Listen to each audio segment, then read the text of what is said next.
পাহাড়ি ঢল ও অতিবৃষ্টির বন্যায় প্রতি বছরই সুনামগঞ্জের এবং হাওড়া অঞ্চলের লাখো লাখো মানুষ ফসল হারিয়ে ক্ষতিগ্রস্ত হয়। এবার কৃষকের বেঁচে থাকার সম্বল আকস্মিক বন্যার হাত থেকে রক্ষায় হাওড়ে ক্ষতিগ্রস্ত বাঁধ পরিদর্শন করেন অন্তর্বর্তী সরকারের দুই উপদেষ্টা।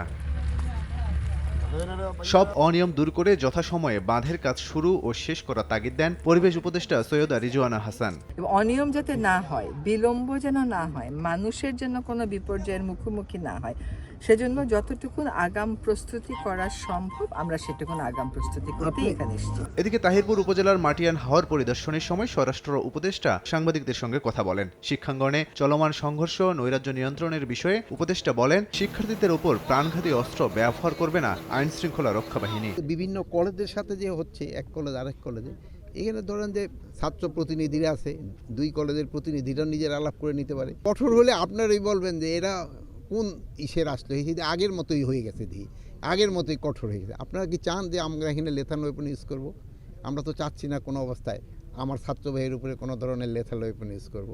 আমরা চাচ্ছি যে আলোচনার মাধ্যমে যদি সমস্যাটা সমাধান হয়, ওটা ভালো, শান্তিপূর্ণভাবে সমাধান। এটা আমার এই ছেলে, আমার এই ভাই, এরা, আমি কার উপরে এই কঠোর হব? এছাড়াও কৃষকদের ন্যায্য মূল্য নিশ্চিতে সরকার কাজ করছে বলে জানান উপদেষ্টা পরিষদের সদস্যরা। পরে ক্ষতিগ্রস্ত বাঁধগুলো দেখতে হাওরের বিভিন্ন স্পট পরিদর্শন করেন তারা। লাবিব হাসান, সময় সংবাদ।